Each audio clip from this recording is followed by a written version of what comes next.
अब ध्यान से सुनो आप। हम लोगों ने बेसिकली क्या पढ़ा था, कॉस्ट शीट बनाना पिछली क्लास में पढ़ा था, राइट। उसका फॉर्मेट देखा था। उसके पहले मैंने बताया था जो कॉस्ट होता है ना, उसको दो कैटेगरी में डिवाइड करते हैं क्लासिफिकेशन ऑफ कॉस्ट में। एक तो डायरेक्ट कॉस्ट, दूसरा इनडायरेक्ट कॉस्ट। तो डायरेक्ट कॉस्ट में कौन कौन सी चीज़ें आती हैं, like direct material, direct labour, direct expenses.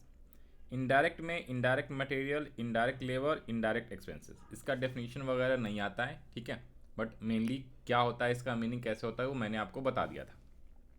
अब जब सारे डायरेक्ट कॉस्ट को ऐड कर देते हैं ना, तो उसे हम प्राइम कॉस्ट कहते हैं। मेन जो कॉस्ट है यही है, प्राइम, ठीक है। Direct material, direct labour, direct expenses. बाकी जितने भी इनडायरेक्ट वाले हैं इन सब को ओवरहेड कहा जाता है, ठीक है। अब इस ओवरहेड को तीन कैटेगरी में बांटा हुआ है। एक तो प्रोडक्शन से रिलेटेड जो खर्चे होते हैं जब हम फैक्ट्री में प्रोडक्शन करते हैं, तो मैन्युफैक्चरर या प्रोडक्शन एक्सपेंसेस, या मैन्युफैक्चरर और प्रोडक्शन ओवरहेड भी बोलते हैं, OH। फिर office and administration overheads, and selling and distribution expenses या सेलिंग एंड डिस्ट्रीब्यूशन ओवरहेड्स। अब ये मेन तीन है। इन तीन में कई सारे एक्सपेंसेस आते हैं, ठीक है ना, वो आपको पहचानना पड़ता है। तो दो चार सवाल करोगे तो अपने आप पहचान जाओगे, बट वैसे रटना नहीं है, ठीक है। बट फिर भी मैं अलग से इसमें लिखा दूंगा कौन कौन सा आता है। भाई प्रोडक्शन जो फैक्ट्री से रिलेटेड है उसे हम प्रोडक्शन एक्सपेंसेस या फैक्ट्री एक्सपेंसेस बोलते हैं। एग्जाम्पल, फैक्ट्री का रेंट, फ्यूल, पावर, है ना, वेजेस ऑफ वर्कर्स, फैक्ट्री के लेबर के वेजेस। ऑफिस एडमिनिस्ट्रेशन का मतलब जो ऑफिस होता है बाहर में, फैक्ट्री के अलावा एक ऑफिस होता है आउटसाइड में। तो जैसे ऑफिस के स्टाफ की सैलरी, ऑफिस का रेंट, ऑफिस की बिल्डिंग की डेप्रिशिएशन, ठीक है, postage and Telegram, legal expenses, legal charges, ये सब होते हैं। और सेलिंग एंड डिस्ट्रीब्यूशन जो सेल से रिलेटेड है, गुड्स वगैरह फाइनली जो बन के तैयार हो जाता है, वेयर हाउस में रहता है, फिर उसको वहाँ से निकाल के सेल करते हैं। तो सेल करने के लिए भी कई बार खर्चे करते हैं, जैसे फ्रेट आउटवर्ड हो जाता है, एडवर्टीजमेंट के खर्चे हो जाते हैं, ठीक है। ये सब एक्सपेंसेस से उसमें आते हैं, बहुत सारा लिस्ट है। फिर डायरेक्टली मैंने आपको कॉस्ट शीट बताया यहाँ पे।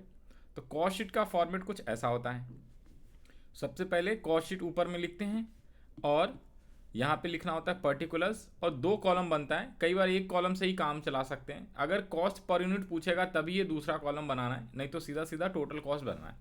अब इसमें देखो, अगर आप तीन कैटेगरी में बांटो, यहाँ से लेके यहाँ तक को हम लोग फैक्ट्री कॉस्ट बोलते हैं।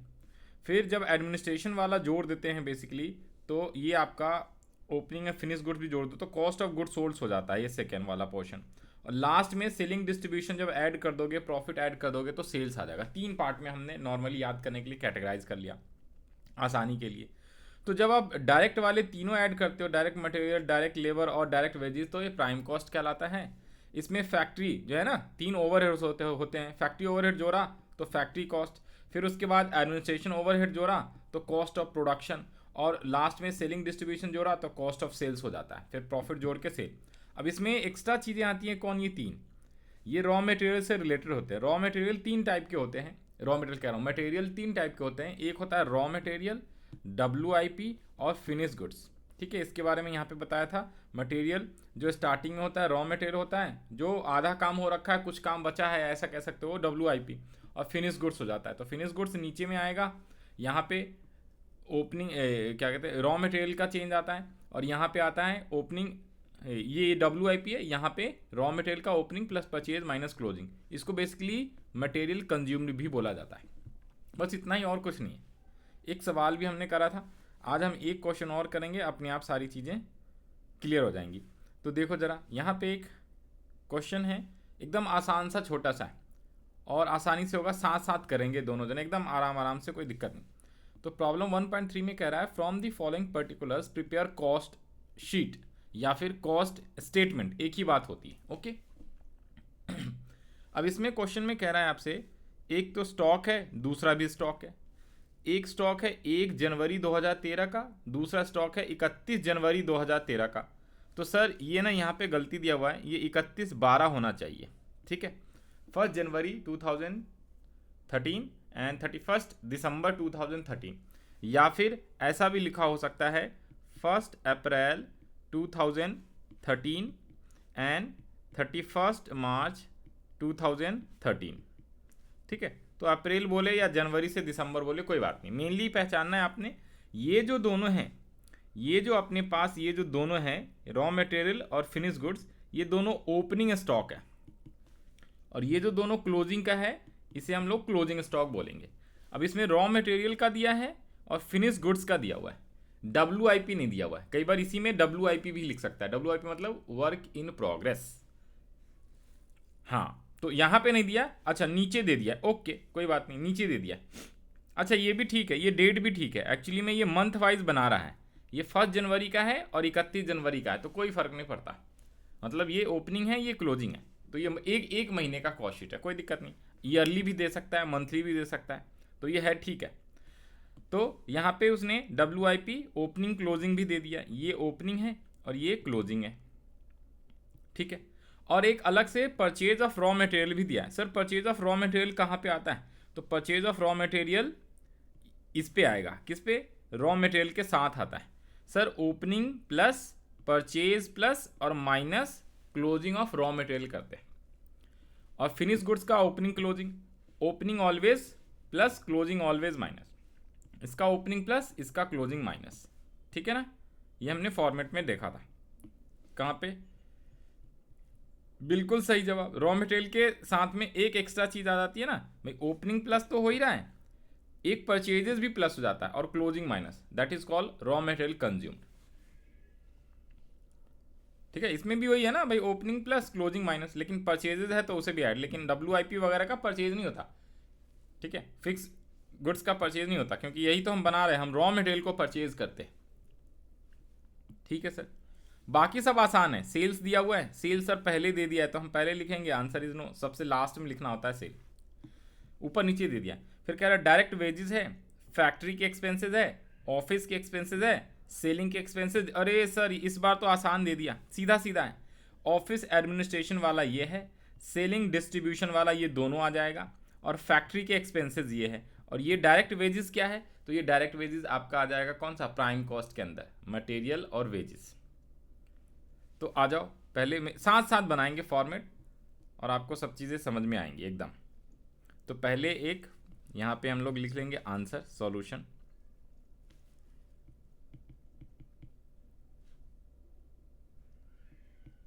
वन 1.3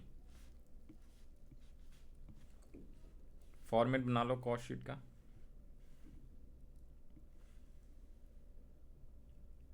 सर पर यूनिट वाला लिखना है क्या? सर इस बार हम पर यूनिट नहीं लिखेंगे, क्यों सर? क्योंकि उसने यूनिट्स के बारे में कुछ पूछा नहीं, पर यूनिट टोटल में लिखेंगे, तो टोटल कॉस्ट। क्या कह रहे हो, दोबारा बताओ। ओके,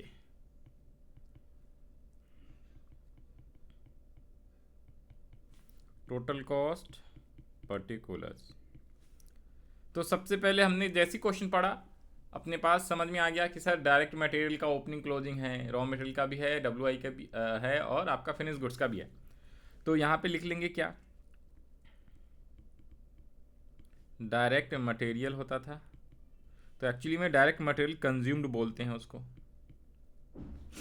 चाहो तो आप ब्रैकेट में लिख लो, चाहे तो आप अलग अलग करके भी लिख सकते हो। तो यहाँ पे opening stock plus purchases minus closing stock. तो ओपनिंग कितना था सर? चेक कराओ, ओपनिंग 30,500 है, परचेजेस यहाँ पे दिया हुआ है 25,000 एंड क्लोजिंग है 2400। तो यहाँ पे हमने लिखा 30,500, ठीक है, परचेजेस 25,000 एंड क्लोजिंग, हाँ हाँ ये रहा ना, परचेजेस देगा ना, जब ओपनिंग क्लोजिंग दिया परचेजेस भी जनरली दे देता है, नहीं देगा तो कई बार नहीं भी देगा तो हम 0 ले लेंगे। 20,400। अब कैलकुलेटर उठाना है और प्लस माइनस करके यहाँ लिखना। अब ध्यान रख लेना, ये तीनों प्लस मत कर देना, ये माइनस का साइन, ठीक है ना, ये गलती होती है। हाँ जी, दोनों प्लस और इसको माइनस करके बताओ कितना सॉल्यूशन आया आंसर।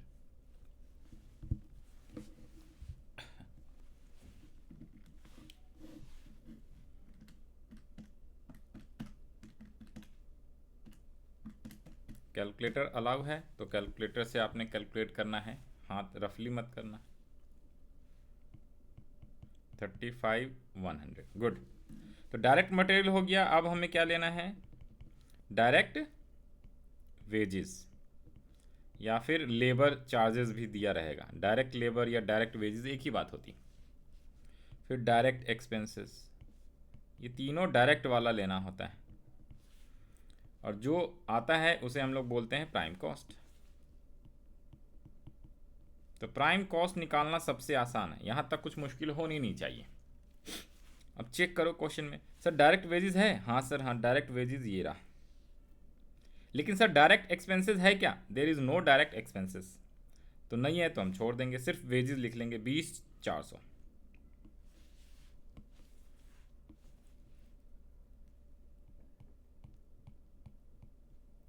और ये नहीं है, ओके। वैसे ये नहीं भी लिखोगे आप तो चलेगा, लेकिन हमने लिख लिया है तो कोई दिक्कत वाली बात है नहीं। जो चीज़ ना दे उसको लिखने की वैसे ज़रूरत नहीं होती है, लेकिन अभी आप सीख रहे हो तो मैंने कहा लिख ही लेते हैं हम लोग। तो ये आ गया प्राइम कॉस्ट। सर क्वेश्चन में क्या पूछा था? अच्छा, सिर्फ कॉस्ट शीट बोला था, तो हमें सारी चीज़ निकालनी है। कई बार क्वेश्चन में अलग अलग बोलता है तो भी निकालना सारी चीज़ ही होती है। अच्छा सर, ऊपर में ना एक वो भी लिखना था, ये हम बना के आ रहे हैं ना कॉस्ट शीट या कॉस्ट स्टेटमेंट, तो ये ऊपर में आप लिख लोगे। हम लोग क्या प्रिपेयर कर रहे हैं, एक ही चीज़ होती है, कॉस्ट का स्टेटमेंट या कॉस्ट शीट एक ही बात होती है, कोई डिफरेंस नहीं होता। इसीलिए तो बता रहा हूँ आपको।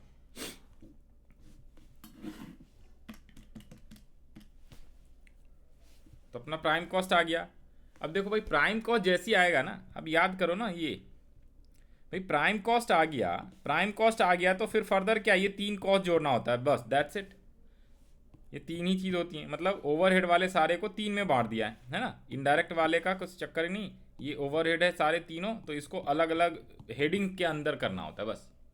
तो जब प्रोडक्शन या इसी को हम लोग बोलते हैं फैक्ट्री के एक्सपेंसेस, तो फैक्ट्री एक्सपेंसेस ऐड करेंगे तो फैक्ट्री कॉस्ट निकलेगा। ऑफिस एडमिनिस्ट्रेशन एक्सपेंसेस ऐड करेंगे तो कॉस्ट ऑफ प्रोडक्शन, प्रोडक्शन करने की खर्चे निकल जाएगा। और सेलिंग एक्सपेंसेस जोड़ेंगे तो लास्ट में कॉस्ट ऑफ सेल आ जाता है। ठीक है, तो आ जाओ जी, फैक्ट्री के एक्सपेंसेस कौन से हैं? देखो डायरेक्ट दिया हुआ है 10,500, फटाफट करके दिखाओ।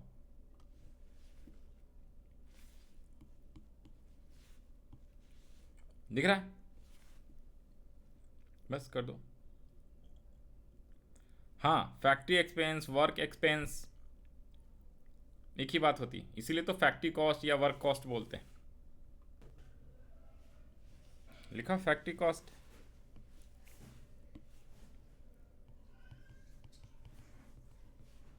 Factory cost, factory expenses, factory overhead, मतलब फैक्ट्री ओवरहेड एक्सपेंसेस ये जोड़ेंगे तो फैक्ट्री कॉस्ट आएगा। कितने थे सर? फैक्ट्री एक्सपेंसेस हैं 10,500। एक्सपेंस बोलो ओवरहेड बोलो एक ही बात है। और यहीं पे हम क्या करेंगे, ओपनिंग WIP ऐड कर देंगे और क्लोजिंग WIP लेस कर लेंगे।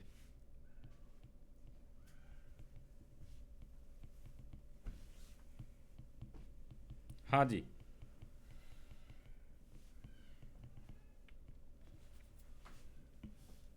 तो वर्क इन प्रोग्रेस ओपनिंग का है 8,000, क्लोजिंग का है 9,000, तो 1,000 का आ गया यहाँ पे। ठीक है, फैक्ट्री।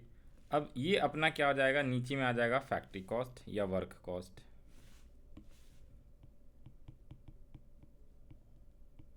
फैक्ट्री कॉस्ट बोलो या फिर वर्क कॉस्ट बोलो एक ही बात होती है।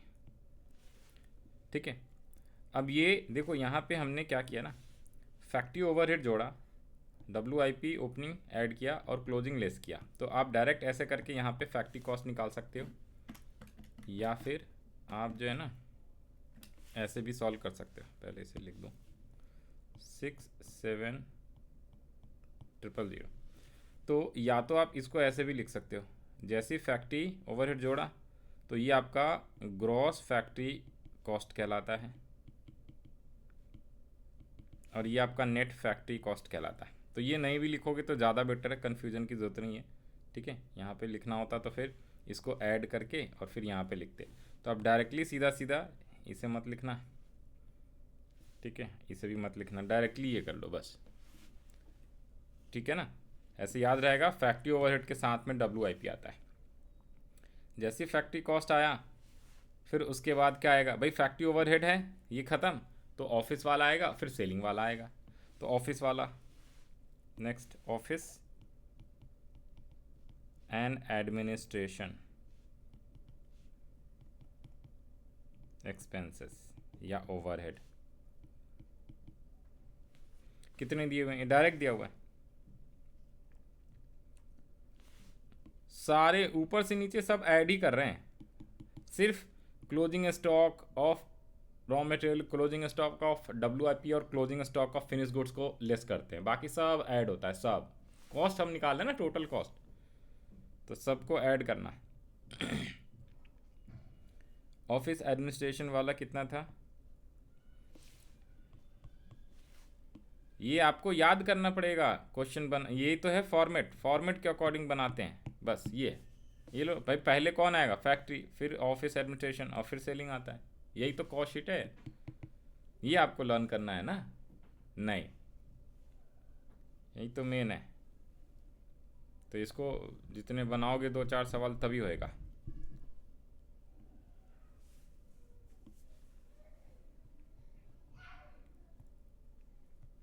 ऑफिस एडमिनिस्ट्रेशन कितने दिए हुए हैं, तो यहाँ पे दिया हुआ है ऑफिस एडमिनिस्ट्रेशन 5400।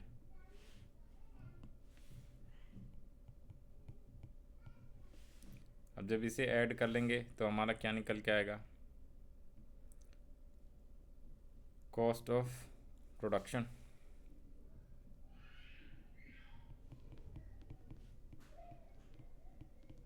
कि भाई हमने गुड्स प्रोड्यूस कर लिया, उसकी कॉस्ट कितनी आई।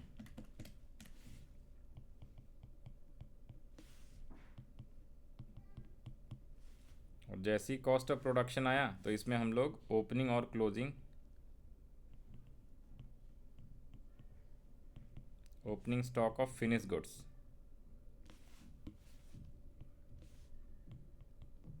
हाँ जी, closing stock of finish goods, तो ओपनिंग ऐड करेंगे, क्लोजिंग माइनस करेंगे फिनिश गुड्स का।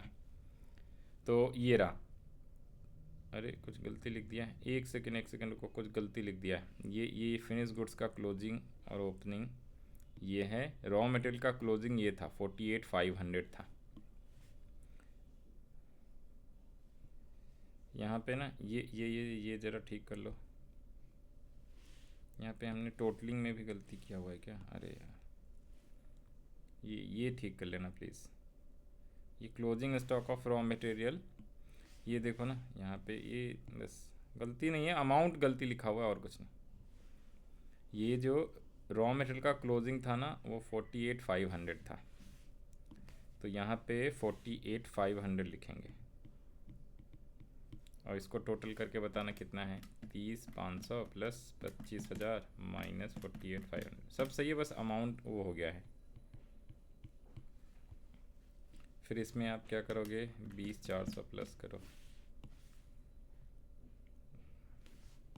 तो आएगा 27,400। फिर इसमें 10,000 प्लस किया 38,900। लिखो ज़रा,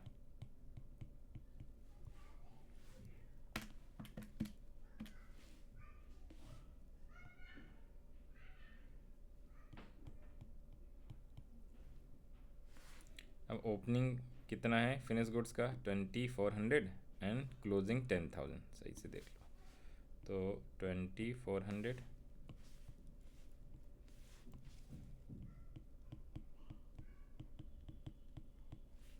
क्लोजिंग 10,000, तो ये 10,400 आ जाएगा। तो ये अपना आ गया कितना, 54,700। This is your cost of goods sold.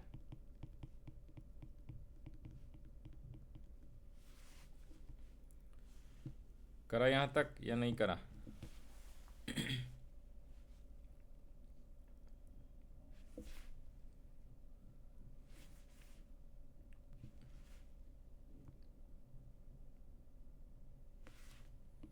उसके बाद क्या ऐड करते हैं, लास्ट वाला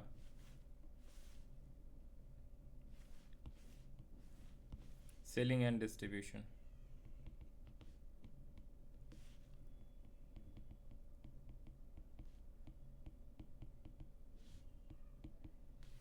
कितने सेलिंग डिस्ट्रीब्यूशन? सेलिंग अलग है, डिस्ट्रीब्यूशन अलग है, तो तीन दोनों अलग अलग लिखो। सेलिंग 38 2500।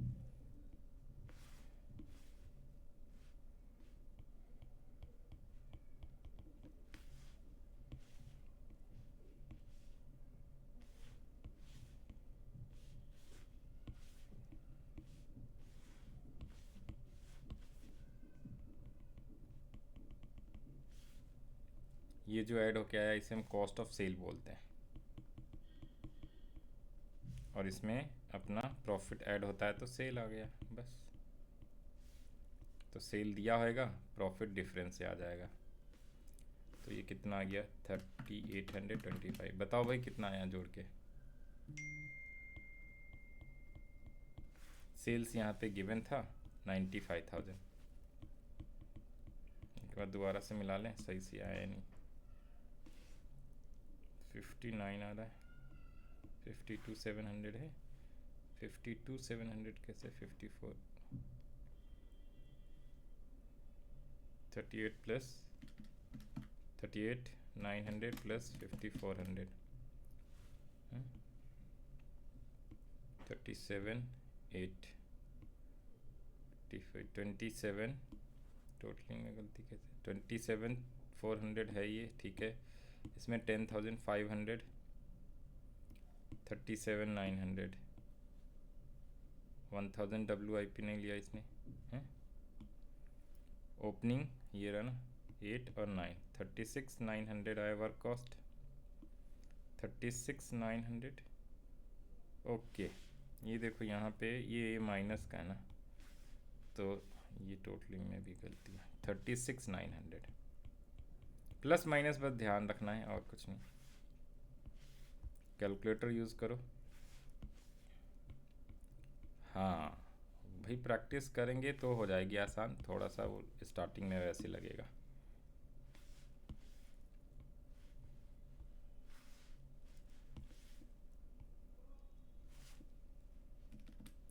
$52,700 प्लस 3800 प्लस 2,500, 59,900 मैच करा लो। 59,900 है, 59,000 आएगा ना डायरेक्टली, 59,000।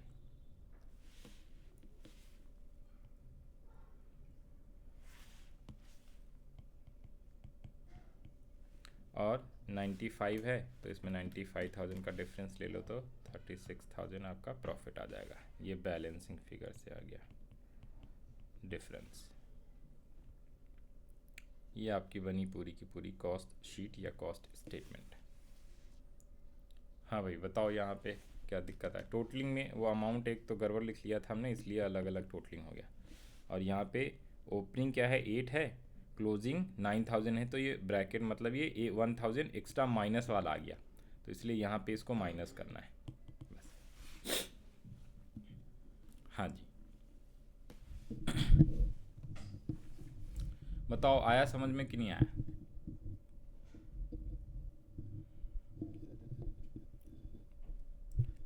बस अब नेक्स्ट सवाल जो है आप एक अभी खुद करोगे तो अभी आएगा समझ में। इसको पहले कर लो। तो जो मोस्ट डिफ़िकल्ट क्वेश्चन है क्या हो सकता है वो भी एक कर लेते हैं। बस इसी टाइप के क्वेश्चन आएगा, एक जो अभी कराया वो और एक और अभी करा दे रहा हूँ, दो टाइप का, उससे एक्स्ट्रा और कुछ आएगा नहीं।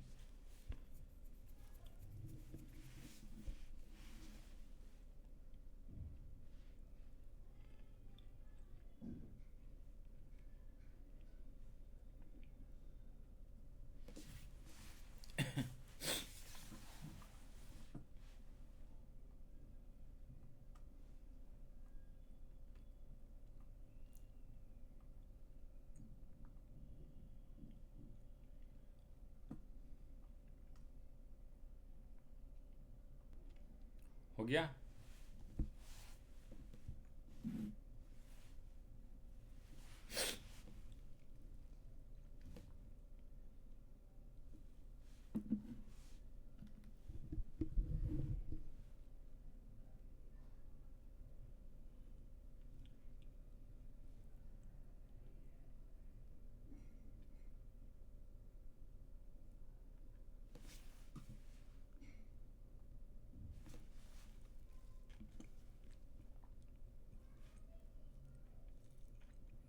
बात बताओ, पहले क्वेश्चन इसी टाइप का करना चाहते हो आप, या एक क्वेश्चन और करवा दें जो डिफ़िकल्ट वाला हो सकता है, फिर क्वेश्चन प्रैक्टिस करेंगे?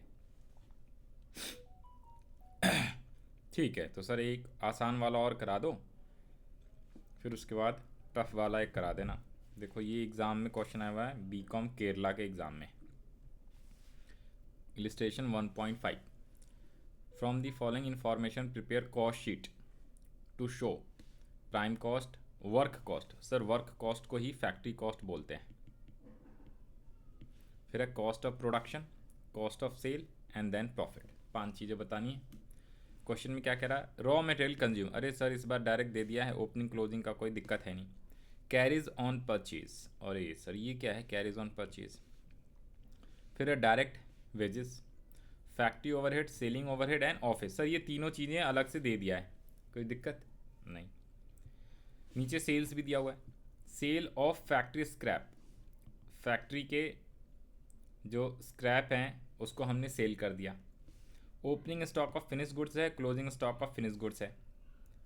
रॉ मटेरियल परचेज दिया हुआ है और कैरीज ऑन परचेज दिया हुआ है, तो ये दोनों ऊपर वाले हेडिंग में आएगा। जब हम परचेजेस करते हैं ना तो दोनों को परचेजेस में मानते हैं, क्योंकि जब आप परचेज करके लाते हो ना तो जो ट्रक से जो जो कैरीज भाड़ा दिया है, रेलवे वाला, शिप वाला या ट्रक, तो उसका ये कैरीज है, मतलब खर्चे, किराया, ये दोनों आपका डायरेक्ट मटेरियल के अंदर आया, डायरेक्ट मटेरियल कंज्यूम में। प्लस इसमें ओपनिंग क्लोजिंग नहीं है, और फिर डायरेक्ट वेजेस है। तो जब इन 3 चीज़ों को हमने जोड़ेंगे तो अपना प्राइमरी कॉस्ट आएगा। फिर फैक्ट्री ओवरहेड जोड़ेंगे, ठीक है। कौन सा? कैरेज तो ये डायरेक्ट मटेरियल में आया ना, जब आप खरीद के लाओगे। Purchases direct material, carriage inward ही होता है, परचेज पे इनवर्ड होता है, और एक होता है कैरीज आउटवर्ड या फिर कैरीज ऑन सेल्स, तो वो सेलिंग एंड डिस्ट्रीब्यूशन में आता है। वो सेलिंग एंड डिस्ट्रीब्यूशन में आता है। जब हम सेल कर रहे हैं तो कैरीज तो सबसे नीचे, परचेज के वक्त तो भाई रॉ मटेरियल परचेज करके लाओगे ना, तो फ्रेट हो, कैरीज हो, ऑन परचेज, तो यहाँ पे आएगा, ठीक है। अब इसको ज़रा बनाओ। सबसे पहले कॉस्ट शीट फॉर्मेट 1.5, ये आपने बनाना है, मेरे से आगे करो। 1.5 का सॉल्यूशन हम लोग इस बार लिखेंगे कॉस्ट स्टेटमेंट की जगह कॉस्ट शीट, क्योंकि उसने कॉस्ट जो बोलेगा वही लिखना है अलग से। सर क्या कॉस्ट पर यूनिट भी बनाना है? इसमें भी उसने कुछ पूछा नहीं है, बोला नहीं है, तो हम टोटल वाला बनाएंगे। पूरा एक पेज में बनता है, इसलिए पर्टिकुलर्स,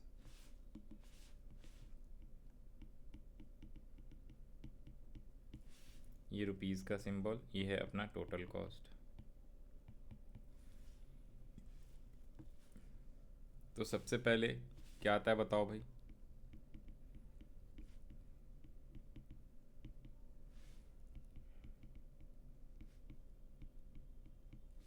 तो डायरेक्ट मटेरियल में ना, मटेरियल परचेज और कैरीज ऑन परचेज, तो ये दोनों ले लेंगे अपन।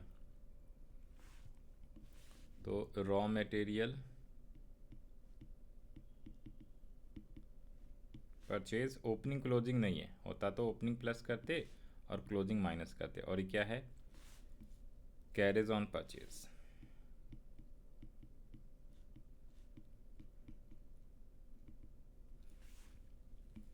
ये आ गया 32, 250 और 850। Okay, this is called direct material consumed. Actually में इसे क्या बोलते हैं? Direct material consumed. Direct material पे खर्च इतना है, आप सीधा डायरेक्ट मटेरियल भी लिख सकते हो, कोई इशू वाली बात नहीं है। कहाँ चला गया?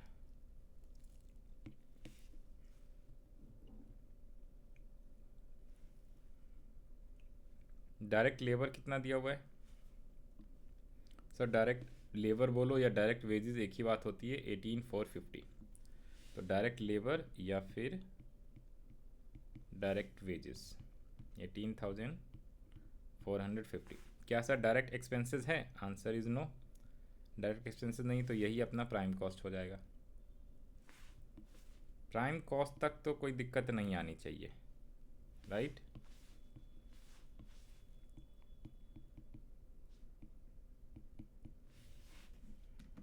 चेक करो कोई माइनस वाला है क्या।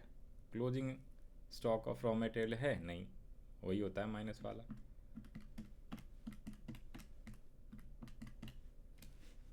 तो ये आया 51,550। भाई सबसे पहले रॉ मटेरियल वाला यहाँ आता है, वर्क इन प्रोग्रेस फिर नीचे आएगा और फिनिश गुड्स नीचे आएगा। तो work in progress factory overhead के साथ आएगा। उसके बाद दूसरा एडमिनिस्ट्रेशन ओवरहेड जब ऐड कर लेते हैं उसके बाद आता है कौन सा, फिनिश गुड्स, और फिर लास्ट में आ जाता है सेलिंग एंड डिस्ट्रीब्यूशन। यही याद रखना पड़ेगा, यही तो प्रैक्टिस करनी है। क्वेश्चन जितना ज़्यादा बनाओगे अपने आप हो जाएगा धीरे धीरे।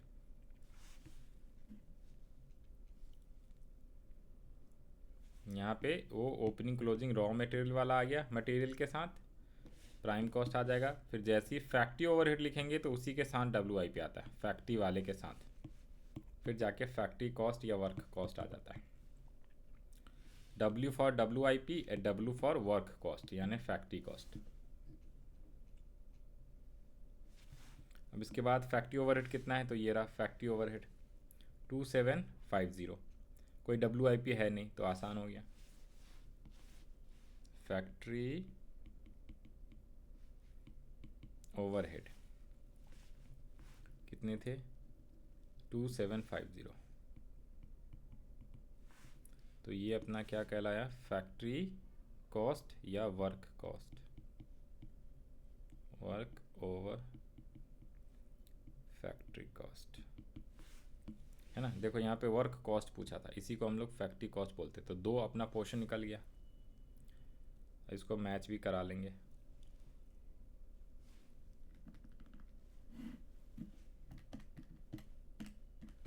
नंबर इसी के मिलते हैं। जैसे प्राइम कॉस्ट पूछा तो ये हमने प्राइम कॉस्ट निकाला, फिर वर्क कॉस्ट पूछा तो वर्क कॉस्ट, ये इतना आंसर आना चाहिए, स्टेप मार्किंग मिलेगा ना। तो मैच कराते रहो। कहाँ गया prime cost and work cost का है, ये रहा 57,050। कुछ गलती कर दिया क्या, ओके। यहाँ पे एक ये भी था ना, देखो ये तो ठीक है।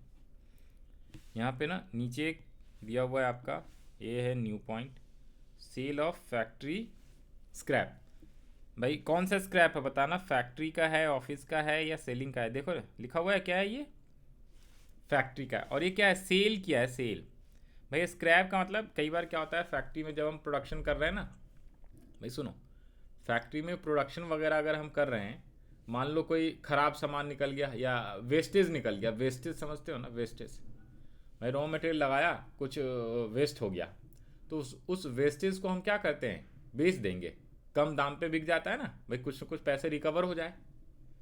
तो जब हम उसको सेल कर देंगे वेस्टेज से तो पैसे आए ना, रिकवरी हो गई। तो वो जो सेल ऑफ वेस्टेज होगा वो प्लस करेंगे कि माइनस करेंगे,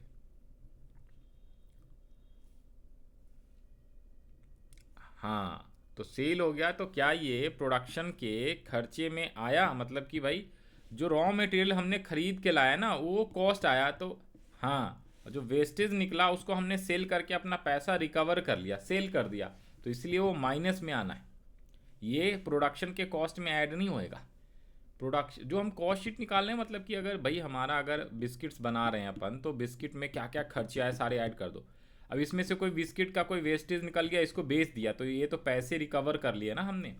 तो सेल ऑफ स्क्रैप जो हो गया वो माइनस करना है, इतना अमाउंट हमारा लगा नहीं है, ये हमारा रिकवर हो गया। तो यहाँ पे ये जो फैक्ट्री वाला लिखा है ना आपने, इसके अंदर आपको कुछ नहीं करना है, यहाँ पे ये माइनस कर लेना है जो अपना सेल ऑफ स्क्रैप है, सेल ऑफ फैक्ट्री का स्क्रैप था।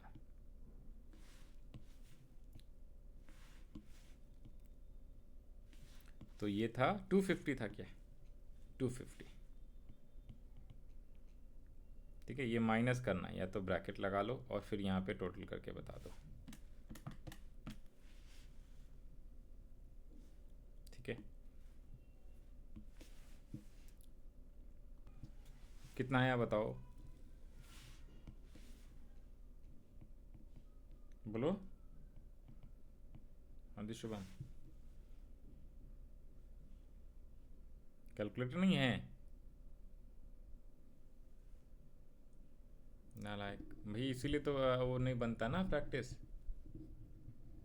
मोबाइल अलाउ होता है या कैलकुलेटर अलाउ होता है? फिर रजिस्टर दिखाओ, रजिस्टर में कर रहे हो solve.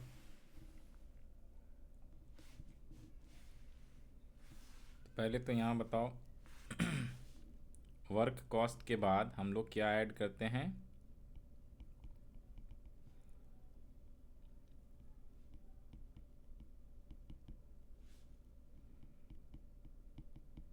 Office and administration overhead.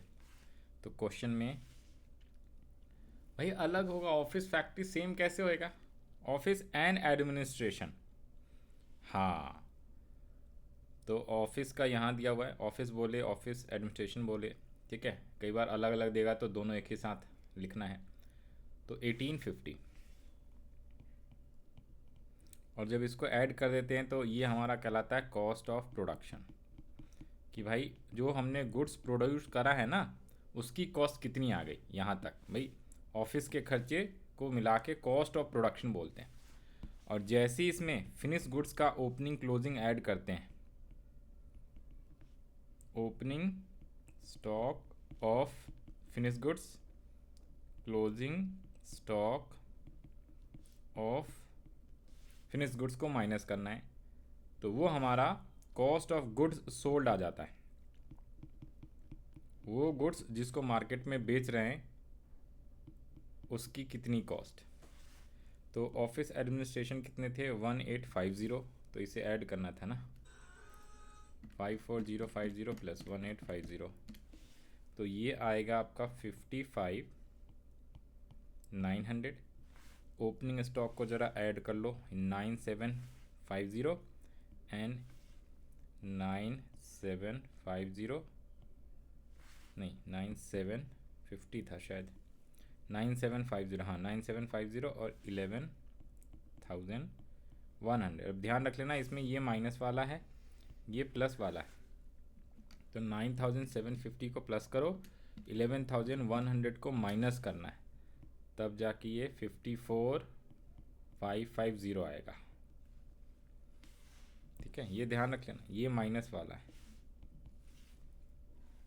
ये माइनस वाला है ना। चाहो तो ब्रैकेट लगा लो। तो कॉस्ट ऑफ प्रोडक्शन और कॉस्ट ऑफ गुड्स सोल्ड आ गया। सर क्वेश्चन में पूछा भी था क्या, देखो कॉस्ट ऑफ प्रोडक्शन पूछा था, कॉस्ट ऑफ गुड्स सोल्ड्स नहीं, ये कॉस्ट ऑफ सेल है। तो कॉस्ट ऑफ गुड्स सोल्ड्स के बाद आता है, गुड्स सेल के बाद जब इसमें आप सेलिंग एंड डिस्ट्रीब्यूशन ऐड कर देते हो, सेलिंग एंड डिस्ट्रीब्यूशन ओवरहेड कितने हैं? तो सेलिंग एंड डिस्ट्रीब्यूशन ये रहा 2450, तो ये आपका आ जाएगा कॉस्ट ऑफ सेल। माइनस में क्यों आएगा? माइनस में कभी भी आ सकता है कोई भी नहीं, माइनस में कैसे आ जाएगा? तब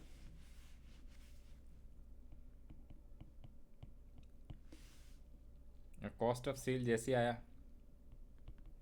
उसमें या तो प्रॉफिट होएगा या लॉस होएगा। तो सेल जर्नली गिवन होता है, प्रॉफिट हम डिफरेंस से निकालते हैं। अब इसी को टोटल कॉस्ट कहते हैं एक्चुअली में। ये जो कॉस्ट ऑफ सेल है ना, यही एक्चुअली में टोटल कॉस्ट होता है, कि हमारी टोटल कॉस्ट भाई इतनी आई है और इसमें प्रॉफिट ऐड होएगा तो सेल आ जाएगा। अगर हमने 57 में गुड्स को बनाया टोटल कॉस्ट और इसको बेचा 56 में, तो 1000 का लॉस। ज़्यादा में बेचोगे तभी प्रॉफिट होएगा। तो चेक सेल नॉर्मली तो ज़्यादा ही देगा, क्योंकि 75,000, क्योंकि हमने टोटल कॉस्ट निकाला तो हम उस पर प्रॉफिट ऐड करेंगे फिर बेचेंगे। तो 75,000 में माइनस कर लो 57, तो 18,000 का अपना प्रॉफिट आ गया। ये डिफरेंस से आया है, ये हमने निकाला है। हाँ जी, तो ये आपका कॉस्ट शीट बन गई। ये दोनों आसान वाला है, ये मुश्किल वाला नहीं है। इसमें सेलिंग, ऑफिस एडमिनिस्ट्रेशन, फैक्ट्री, ये सीधा सीधा दिया हुआ था। अब रीचेक करना है आंसर, तो ये लो वेरीफाई करना है। अब इसमें वेरीफाई नहीं होएगा, क्योंकि देखो यहाँ पे रॉ मटेरियल है 32,250 और इसने गलती से 35,250 लिया हुआ है, तो ये हमेशा इतने का डिफरेंस आएगा। ठीक है, तो ये इसमें ये आपका वो नहीं आएगा। ओके, या तो आप यहाँ पे 32,550 करोगे, यहाँ पे 32,250 करोगे, या फिर इसको आप 35,250 कोई एक कर लोगे तब। तो मैंने यहाँ पे 32,50 करके बनाया, इसलिए इसमें से आंसर वेरी नहीं करे, मैच नहीं करेगा। हाँ जी, तो 3,000 का फ़र्क आ रहा है ना, देखो ना। प्रॉफिट कितने यहाँ पे 15 है, अपना 18 है, क्योंकि 3,000 इसने ज़्यादा लिया हुआ है कॉस्ट में, तो अपना प्रॉफिट क्या हो गया है, उतने से ज़्यादा आएगा। इसका प्रॉफिट 3,000 से कम आएगा, क्योंकि कॉस्ट में ज़्यादा लिया हुआ है, सेल माइनस कॉस्ट होता है। ठीक है, यहाँ पे अपना 57 आया है और इसका आया है 60, क्योंकि इसने 3,000 ज़्यादा लिया हुआ है, तो इसका 57 प्लस 3,000, समझ गए ये, तो इसलिए सब सही है अपना। तो ये हो गया आसान वाला। तो 2 क्वेश्चंस मैंने आज कराए, तो एक क्वेश्चन पहले भी कराया था। अब डिफ़िकल्टी नहीं होनी चाहिए। अब जो एक भारी भरकम क्वेश्चन है, हाँ, इसके बाद तो मटेरियल लास्ट है। अब जैसे ये है 1.4, इसमें देखो, इसमें आपका अलग अलग है, तो इसमें आपको खुद ही पहचानना है which one is factory, which one is office, which one is selling distribution, वही 3 में मेन पहचान करना है, बाकी सब वही है। उसके अलावा ये 1.3 भी कराया, 1.5 भी कराया, 1 पॉइंट यहाँ पे जो 1 है वो रह रहा है, 1.22 मैंने पहले करा दिया था। इसमें ऊपर नीचे कई सारे क्वेश्चन, एक 7 भी है, अलग अलग से इन्होंने वो डाल रखा है पेजेस, तो कोई दिक्कत नहीं, जैसे सीरियल नंबर है वैसे आप कर सकते हो। ये वाला कराया था ना मैंने 1.2, फिर यहाँ पे दिया हुआ है 1.1 है, तो ये 1.1 में भी अलग अलग है, दिख रहा है ये 1.1, ये इतने बड़े क्वेश्चन हैं, यही है मेन जो सबसे टफेस्ट है। ठीक है, उसके बाद 1.1 के बाद एक 1.2 अलग से भी है यहाँ पे, ये सेम वैसे ही 1.1 की तरह, ये भी अलग अलग है, इसमें सब ये आइडेंटिफाई करने वाला है। उसके बाद एक क्वेश्चन 7 भी है, ये इसमें भी आपको अलग अलग आइडेंटिफाई करना है, समझ रहे हो। बाकी वो सेम चीज़ देगा, opening raw material, closing raw material, WIP देगा नहीं है इसमें। फिर उसके बाद सबके आंसर भी हैं वैसे, प्रैक्टिस करने हैं वो, और एक है इलिस्ट्रेशन यहाँ पे 1.1, इसमें भी आपके अब जितने भी ये सवाल हैं, ये सारे में आपने अलग अलग आइटम दिया हुआ है, उन सब में आपको खुद ही आइडेंटिफाई करना है which one is office administration, which one is factory, और which one is selling and distribution overheads. ये छोटा सा है, कहोगे तो छोटा करा देंगे, बड़े वाले सवाल करने हैं तो बड़े करा देंगे। कौन सा करा दें, ये है दिल्ली BCom आंध्रा, दिल्ली और आंध्रा में BCom के एग्ज़ाम में ये सवाल आया हुआ था।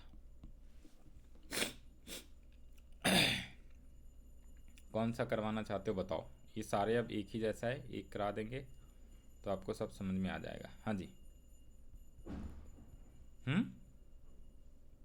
तो ये लो, सबसे बड़ा वाला यही है 1.1। ठीक है, 1.1, और इसमें एक इम्पॉर्टेंट बात भी आएगी, एक नई चीज़ें। तो ये है लास्ट क्वेश्चन इस वाले चैप्टर का, उसके बाद ये चैप्टर ख़त्म है, और बाकी चीज़ें हाँ जितने भी रह जाएगा उसका प्रैक्टिस करना आएगा। एक क्वेश्चन ज़रूर आएगा, तो ऐसा ना हो कि गलत हो जाए, जितना पढ़ लो उतने एटलीस्ट सही हो जाएगा, तो सही हो जाएगा। तो यह है prepare cost sheet from the following information. यह है relic India limited for the year ended 31 March 2012। Year कोई सा भी होगा, कोई दिक्कत नहीं। सबसे ऊपर तो इसने सेल्स ही दे दिए, जो हमें सबसे लास्ट में लिखना है। फिर कह रहा purchases of raw material, okay, freight paid on raw material purchases, productive wages paid, तो यही है डायरेक्ट लेबर या डायरेक्ट वेजेस, और ये दोनों परचेजेस से रिलेटेड है। अभी एक ऐसा ही कराया है डायरेक्ट मटेरियल वाला। अनप्रोडक्टिव वेजेस, भाई प्रोडक्टिव वेजेस का मतलब हो गया डायरेक्ट, अनप्रोडक्टिव का मतलब इनडायरेक्ट, तो ये फैक्ट्री ओवरहेड के अंदर आ जाएगा। फिर है प्रोडक्टिव वेजेस आउट स्टैंडिंग, ये भी एक इम्पॉर्टेंट है। आउटस्टैंडिंग का मतलब होता है जो पहले से बकाया है, ये प्रोडक्टिव में है तो इसमें ऐड हो जाएगा। ये प्रोडक्टिव का है। आउटस्टैंडिंग का मतलब होता है पिछले साल का कुछ बकाया था, इस साल हमने पे करा तो उसको इस साल में ऐड कर दो। फिर है रॉयल्टी ऑन प्रोडक्शन, ये डायरेक्ट लिखा हुआ है तो ये भी डायरेक्ट से रिलेटेड है, तो यहाँ पे आएगा डायरेक्ट वेजेस के अंदर ये सारे।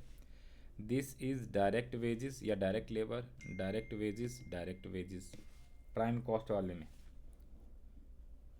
फिर है fuel and power, fuel and power, factory rent, insurance of machinery, loading unloading charges of purchase of raw material, ये सारे फैक्ट्री से रिलेटेड है यहाँ पे। अब देखो यहाँ पे loss on sale of old machinery दिख रहा है, ये है एक नया, ये भी बताएंगे इसको करना क्या है, ठीक है। फिर है डेप्रिसिएशन ऑफ मशीन, मशीन कहाँ होता है, फैक्ट्री में होता है, factory overhead. Lighting of factory, factory overhead. Factory की क्लीनिंग। अब एडवर्टीजमेंट, एडवर्टीजमेंट कहाँ पे आता है, selling and distribution. Carries outward selling and distribution, carries outward है, आउटवर्ड, इनवर्ड होता तो पचे। इनकम टैक्स दिख रहा है, ये जो रेड वाले से बना है इसका अलग से आपको बताएंगे। फिर है फैक्ट्री का टेलीफोन, अरे सर ये फैक्ट्री लिखा हुआ है, ऊपर नीचे अलग से जानबूझ के दिया हुआ है, factory overhead. Plant repair and maintenance, factory overhead, plant कहाँ होता है, फैक्ट्री में। ऑफिस कंप्यूटर का depreciation, office and administration, office and administration stationery वाला। Travelling expenses, salesman office staff, office वाला ऑफिस एडमिनिस्ट्रेशन में, सेल्समैन वाला सेलिंग एंड डिस्ट्रीब्यूशन में। डोनेशन किया है, ठीक है। सैलरी ऑफ सेल्स स्टाफ तो selling and distribution. Marketing research, selling and distribution. Bank charges and interest. Office का कार का एक्सपेंस तो ऑफिस एंड एडमिनिस्ट्रेशन। ऑफिस के मैनेजर। बैड डेट्स, और भी है कुछ नहीं, ठीक है बस। तो अब आपको सारी चीज़ें करनी, ओके करके दिखाओ।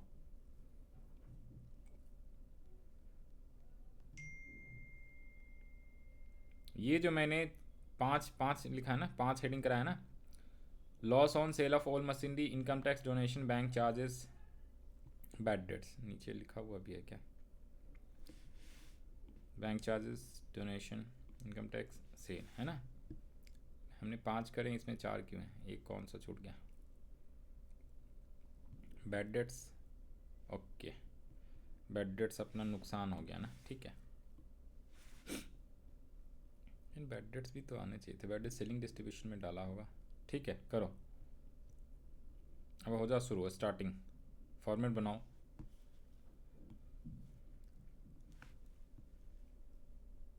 बनाएंगे जी फॉर्मेट। कौन सा क्वेश्चन का सॉल्यूशन है ये, 1.1,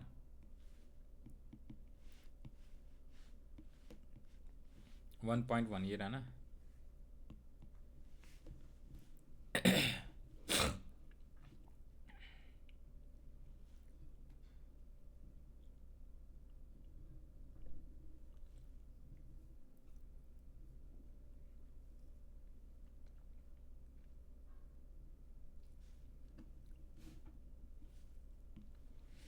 कॉस्ट शीट, ये इस चैप्टर का आखिरी सवाल है, इसमें भी कॉस्ट पर यूनिट नहीं पूछा है।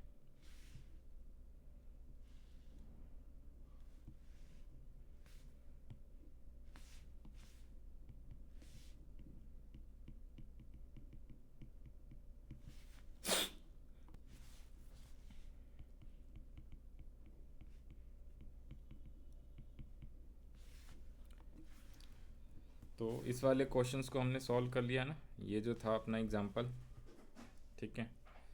1.1 इसमें हमने क्या किया, तो कॉस्ट शीट यहाँ पे बनाया था 1.1 का।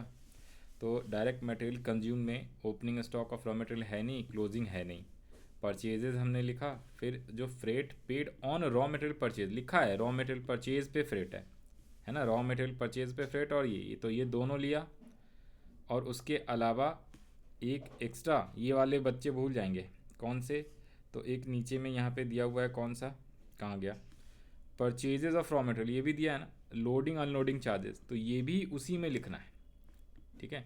तो ये तीन चीज़ें आ गई डायरेक्ट वेजेस में, यानी मटेरियल कंज्यूम में। फिर डायरेक्ट वेजेस में प्रोडक्टिव वेजेस, वेजेस उसका आउटस्टैंडिंग है वो इस साल पे किया, और रॉयल्टी ऑन प्रोडक्शन, ये तीन चीज़ें आ गई, प्रोडक्शन से रिलेटेड है ना भाई। Productive wages outstanding and royalty, ये साफ साफ लिख दिया, ये डायरेक्ट एक्सपेंसेस है, तो इन तीन चीज़ों को ले लिया हमने। तो ये डायरेक्ट वेजेस आया, और ये आया प्राइम कॉस्ट। फिर हमें लिखना है फैक्ट्री ओवरहेड के, तो जो फैक्ट्री से रिलेटेड खर्चे हैं वो लिख रहे हैं। फ्यूल एंड पावर फैक्ट्री में लगता है, ठीक है। अब देखो इलेक्ट्रिसिटी अगर लिखा हो तो वो ऑफिस का होता है, इलेक्ट्रिसिटी का मतलब ऑफिस के जो इलेक्ट्रिक के बिल, लेकिन फ्यूल पावर का मतलब होता है फ्यूल और पावर बड़े बड़े मशीन्स में लगते हैं, प्लांट में, तो इसलिए इसको फैक्ट्री का माना जाता है। फैक्ट्री का rent, insurance of machine factory में होता है, कंप्यूटर ऑफिस में होता है तो ऑफिस का होता। फिर उसके अलावा loss on sale of machinery, ये कहीं नहीं आनी है, ठीक है। डेप्रिसिएशन ऑफ मशीनरी, ये भी आनी है। Lighting of factory, factory cleaning, ये सारे हैं, ठीक है। ये सारे फैक्ट्री से रिलेटेड थे, तो हमने फैक्ट्री के सारे लिखे, और ये आ गया फैक्ट्री कॉस्ट। फिर है ऑफिस एडमिनिस्ट्रेशन के, और नीचे में सेलिंग डिस्ट्रीब्यूशन, वैसे ही ऑफिस वाले सारे हमने ढूंढे, तो ऑफिस वाले सारे यहाँ पे थे। कहाँ पे था, यहाँ पे इनकम टैक्स, इसमें मेन याद रख लेना ये चार चीज़ें कहीं आनी है, sale of old machinery, income tax, donation and banking charges and interest, ये फाइनेंशियल अकाउंट्स के आइटम होते हैं, इसलिए कॉस्ट शीट में आता नहीं है।